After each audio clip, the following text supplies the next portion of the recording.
E ele foi meu professor e como eu não queria mais deixar de ser sua aluna, chamei-o há muitos anos para que fosse nosso comentarista aqui no programa. Felizmente ele topou e assim ele me dá uma aula por semana sem que ele perceba. Mas na realidade era minha única intenção era essa. Gilberto Nhoato, psicólogo, professor de antropologia, doutor em violência conjugal, nosso comentarista às quartas. Gilberto, bom dia.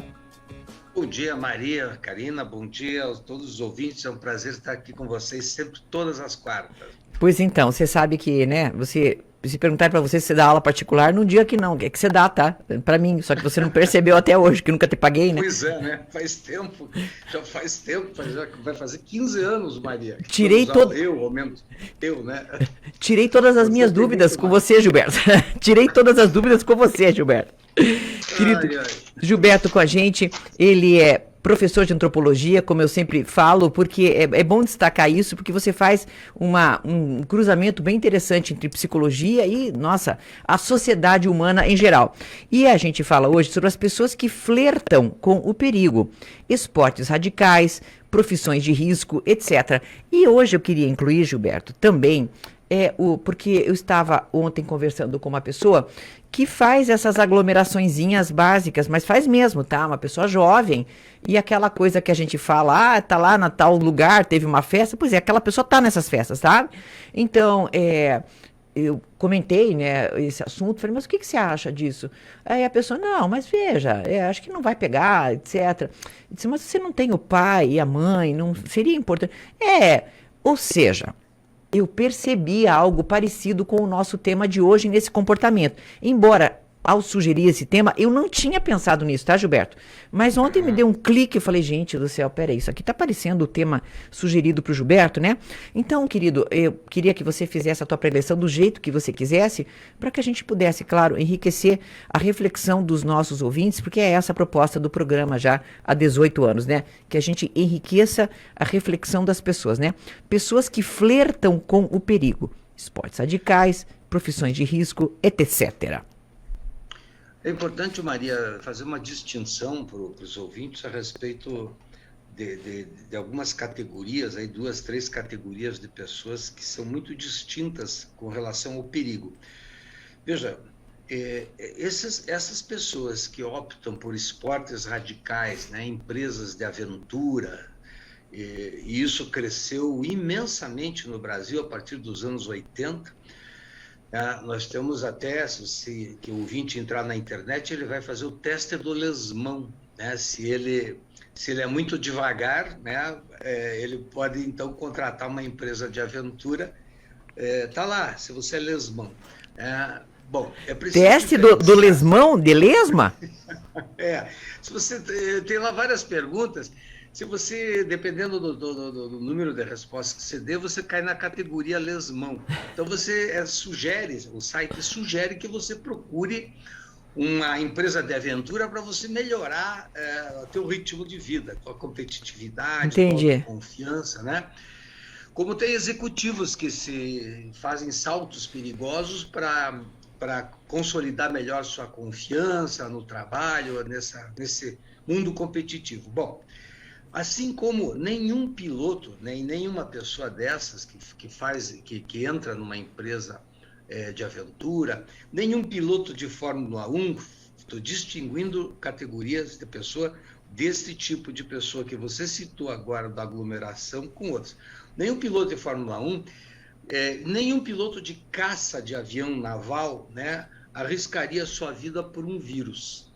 Então, é muito diferente dessas pessoas que encaram o perigo com um grau de cálculo e como um desafio calculado, né, com certa segurança, é diferente de você negar um perigo aleatoriamente, sem a menor possibilidade de controle da situação. Porque aglomerar e ficar achando, né, que não é assim... essa resistência à invisibilidade do vírus, negar o perigo, ignorá-lo, é muito diferente de você optar por uma profissão de risco, né? Fiz aqui umas 4 listinhas de profissões e de risco e de esporte de risco. São categorias diferentes, então é importante fazer essa distinção, né? E há pessoas, né, Maria, só para complicar mais aqui o ouvinte, há pessoas que se expõem ao risco porque você pode se suicidar de duas maneiras, uma maneira muito rápida e o suicídio a longo prazo, que são pessoas que vão negando problemas, vão se endividando, vão bebendo demais, vão se separando das relações, vão se expondo às aglomerações, e a longo prazo eles vão acumulando uma série de problemas que em um dado momento da vida não tem mais como controlar. Então é importante distinguir isto, né, essas categorias de pessoas, Maria. Certo. E aí, Gilberto, vamos lá. Você fala de, pelo menos pelo que eu entendi, de uma certa consciência de risco, é isso? Exato.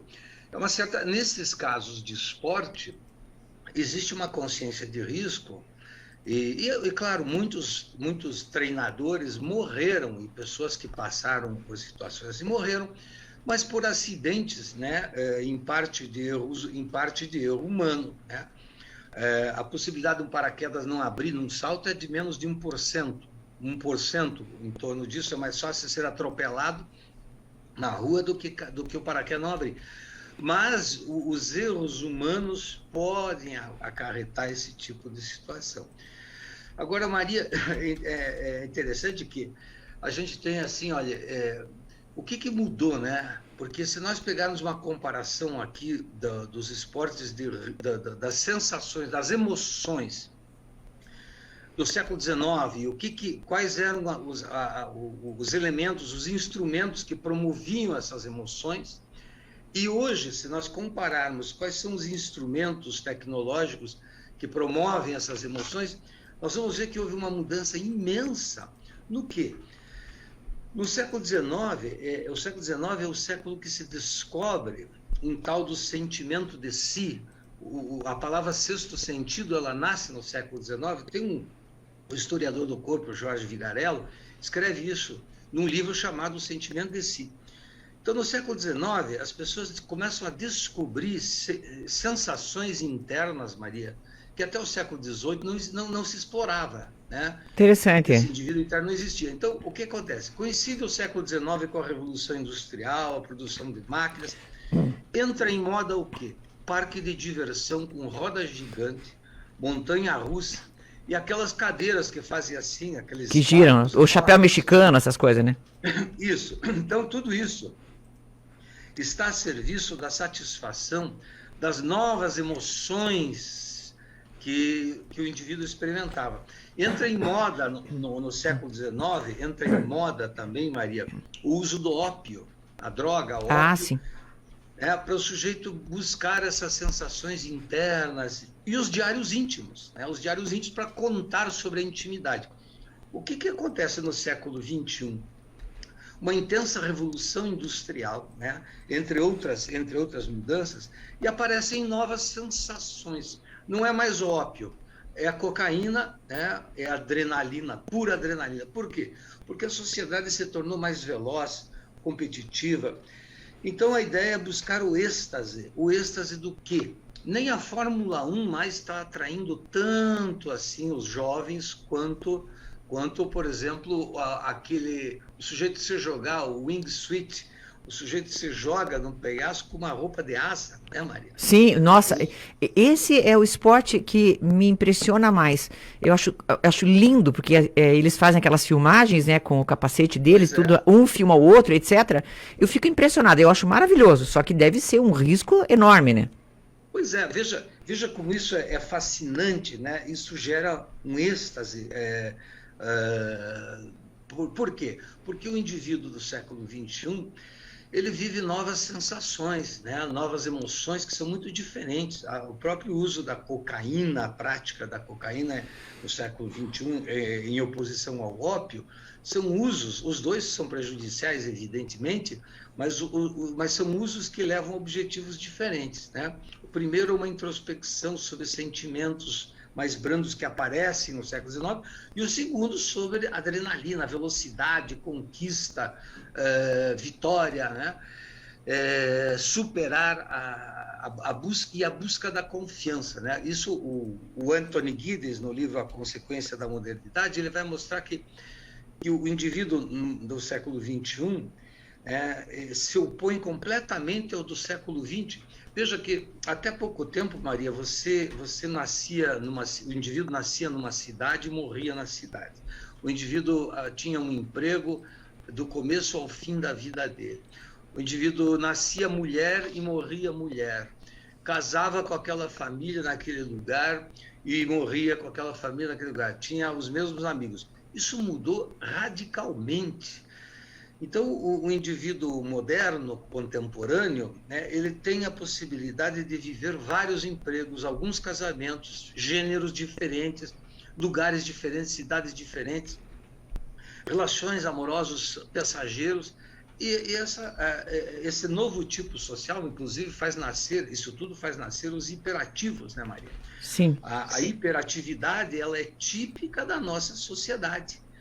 Então, os esportes radicais estão muito ligados a essas mudanças histórico-culturais, né, mais o fator das relações do indivíduo com ele mesmo e elementos biológicos. Mas, sobretudo, aqui eu estou enfocando hoje os aspectos históricos culturais que marcam essas exigências, novas exigências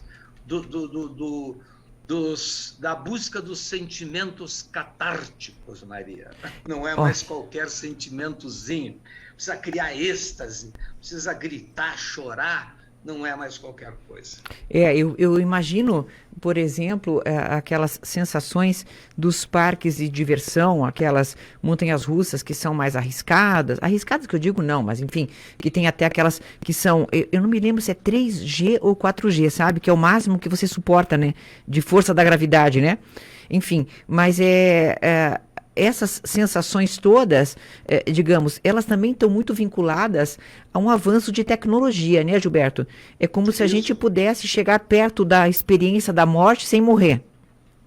Exato. Assim como a tecnologia lá, né, as mudanças sociais, a revolução industrial, daquelas tecnologias no passado, produziram máquinas lentas, né? Por exemplo, hoje, dar voltinha de roda gigante não dá nem cócega na barriga mais, né, Maria? Não.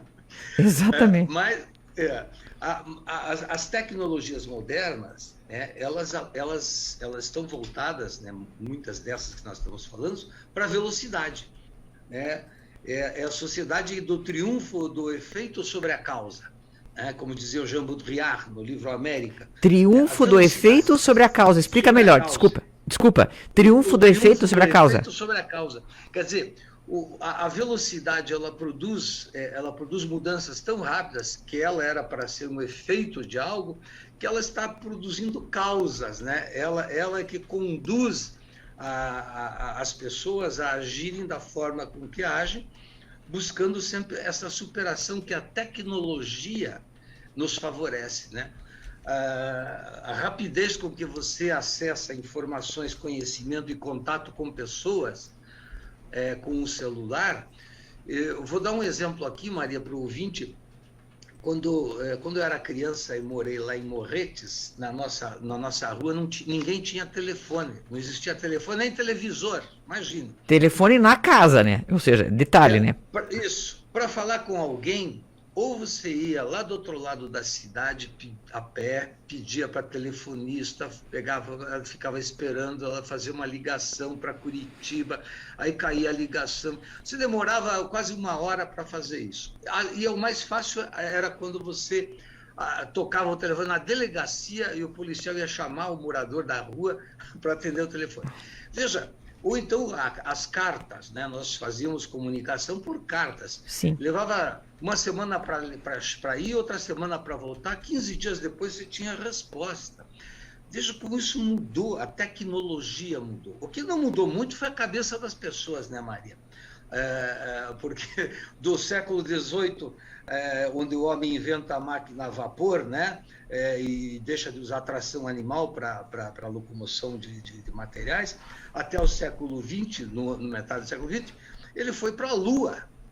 mas a mentalidade, ela não acompanha essa velocidade tão imensa que... Daí nós temos esses conflitos, às vezes, né? Não é o tema do nosso Não, mas programa vamos hoje. lá, tá ótima a conversa. Mas nós temos esse conflito da incompatibilidade, né, com nossas crenças, nossos valores e as exigências que a tecnologia nos imprime, né? Pô, eu me lembro que quando eu não tinha e-mail, me disseram o seguinte: você não... Que absurdo, Gilberto, você não tem e-mail? Isso é um atraso de vida, né? Me disse o Eloy Zanetti na época. Gilberto, Então é isso, Mari. Gilberto, vamos prosseguir. Desculpa que estava dando uma interferência aqui, porque estava me atrapalhando um pouco. Vamos lá, Gilberto. Pensando nesse perigo, né, o que a gente chamou de perigo, me fala o seguinte: eu queria que você retomasse uma questão. Você falou de um suicídio pouco a pouco, uma coisa feita... Vamos falar do fumante, por exemplo, né, que já está bastante claro tudo que se refere ao tabaco. Como fazer alguém, então, parar de se matar? Porque acho que esse é o grande segredo, né?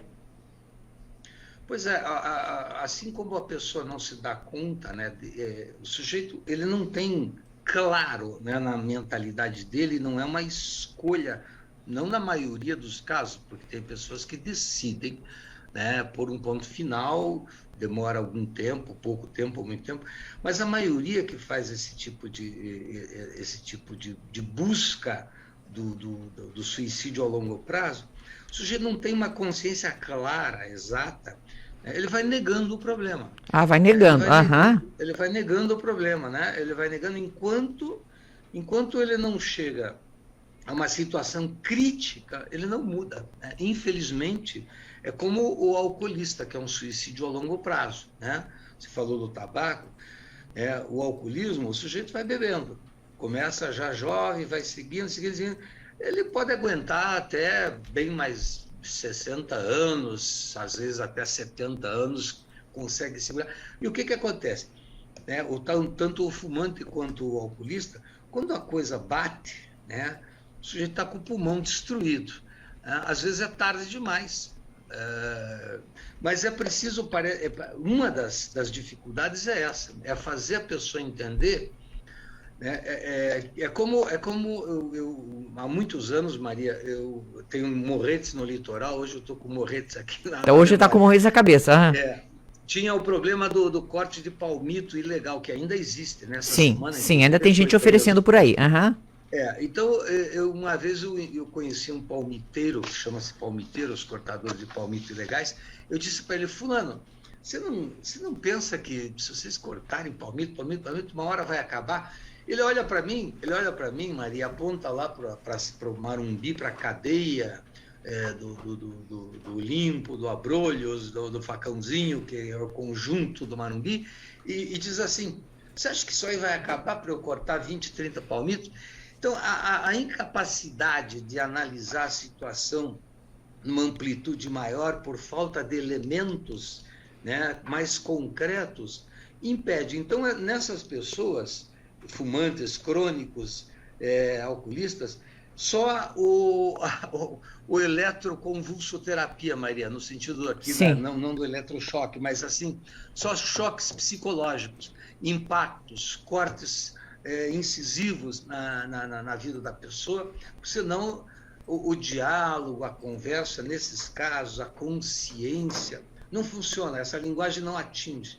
Então, o que atinge são situações impactantes, né?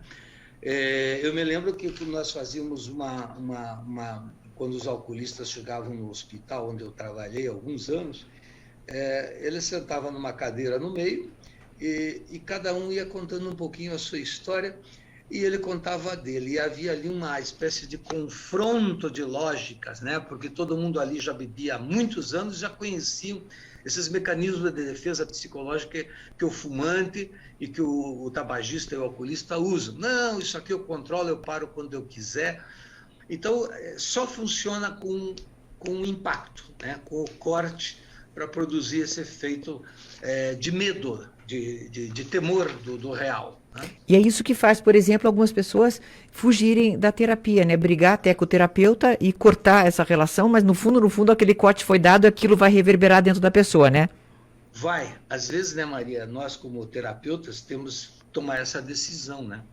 Manter uma pessoa fazendo terapia é muito fácil. O problema é saber se aquilo está fazendo efeito. E às vezes o efeito você tem que cortar e a pessoa vai embora, você sabe que ela não vai voltar, mas aquilo vai ficar produzindo um efeito terapêutico. Pois ela vai procurar outro terapeuta falar mal de você, né? Sim, é bem provável. Se for um bom terapeuta, porque a gente encontra também pessoas que vão criticar os terapeutas. O bom terapeuta, se isso é real, ele consegue devolver isso, né? Trabalhar esse problema de novo ali, em vez de passar a mão na cabeça da pessoa, né? Nosso trabalho não é passar a mão na cabeça das pessoas. De jeito nenhum. Gilberto, muito obrigada por estar com a gente. Gilberto Inhoato, psicólogo, professor de antropologia, hoje com essa super preleção a respeito de pessoas que flertam com o perigo. Gilberto, obrigada por estar conosco, tá? Até uma próxima. Imagina. Um abraço. Obrigada. Tchau, tchau.